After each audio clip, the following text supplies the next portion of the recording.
Hi, this is Joe's channel at Songpa Temple, the largest jade antique jewelry market in the world. Today I'm going to introduce you some Chinese ritual bronze. And this is a ding, a symbol of power, of rulership. It's like a flag. If you place a ding like this at a certain area, it's claiming your throne, because the ding is also a huge kitchenware. It's a big pot that boils the meat. Ding is huge. There must be a lot of meat in this pot, which means a lot of people going to share the feast. A man who owns a ding and can have a lot of people to share a feast must be very powerful. The metal was very precious. Wasting so much bronze to cast the ding is a flaunt of wealth. When you see two dots, you feel like you're looking into a pair of eyes. The ridge in the middle, it looks like the nose of this face. So this kind of pattern is called tall tip pattern. It's a fantastical creature that eats everything, even itself. You can see this pattern very commonly applied on the ritual bronze. You see all these shape of animal is a very important feature of Shang Dynasty ritual bronze. And having inscription, you can see down here like this, inscriptions. It's a very important feature of a Zhou Dynasty ritual bronze. So how are bronze made? So step one, the craftsman, they make a model of clay first, then harden this model. And step two, they compress some softer clay to this hardened model and separate this mold to remove the hard model. And step three, reunite the separated molds, pour hot liquid bronze into the mold and let it cool and done. This is how ritual bronze were made. Now you see them have a layer of patina covered surface. They originally look like just normal copperware, like a piece of a coin. This layer of patina, the mark of time, gives more charm. This plate has so much inscription inside this plate. Just keep them as your collection. Don't use them as your daily vessel, because bronze is an alloy, consists of copper, tin, and lead. So the ritual bronze they were produced since 2070 BC to 221 BC.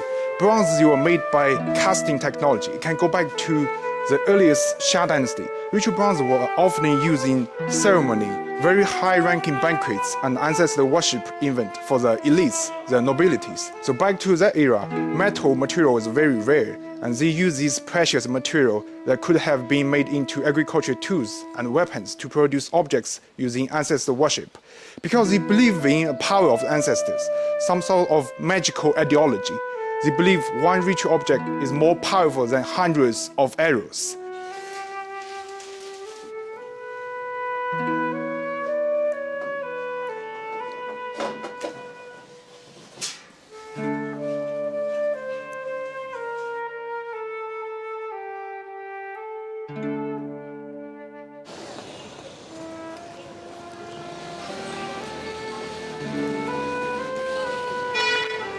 So this is a dui. So basically it's a two ball, and they can join together, and they are symmetrical. This is also a container of liquid alcohol, but shape of a buffalo, and it also has some patterns. And this is a lead, they call it. You can cook with this. So basically it's like a pot, but a smaller version of a ding. And two ears. And this is a yan. It's actually a steamer. It has two parts. The under part, you can have some water, and you have flame to boil the water, so it has steam. And you have food, you have your rice and meat in here. And this is a he, again, a liquid container. It has three pouched legs, make it stable and very practical and useful. Because of the pouch, it's very fat, so it has more room to contain more food or liquid. It can also be heated from underneath. Comparing to our normal pots, it has more surface. You see like this. It has more surface, can receive the heat. It's very interesting that if you have a pot has a flat bottom, you have to set it on a frame. But with her, you can just have some fire under this. Very convenient. This is an earthquake detector. It has 9 dragons and 9 frogs under this dragon. The dragon is supposed to have a piece of coin in its mouth. So either which direction happened earthquake, so the coin will drop into the frog's mouth and has a clear sound. In that direction, earthquake just happened.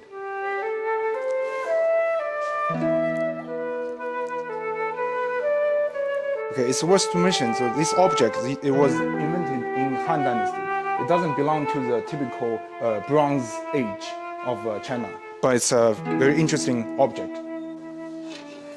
Okay, it's a bronze sword.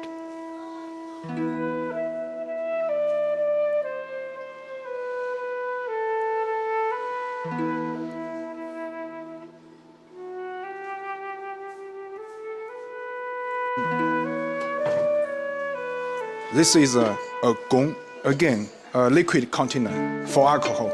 So you see it has a horn of a goat and a very exaggerated mouth with its teeth.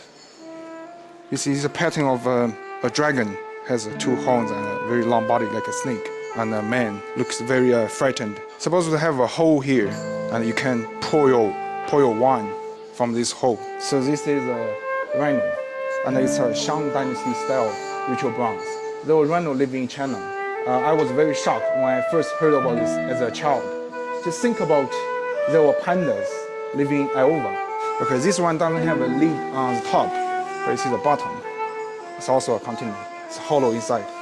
If it's solid, I'm not able to carry this. So unlike this one or this one, they have inscriptions on its body surface, and this one has patterns. You look closer, it's a pattern of it's a fish, another fish. It's a dragon, a very ancient dragon. It's also a dragon. It seems that this fish is biting this dragon, another dragon on its shoulder. And very whimsical that it has two horns like this. So doesn't it look like a snail?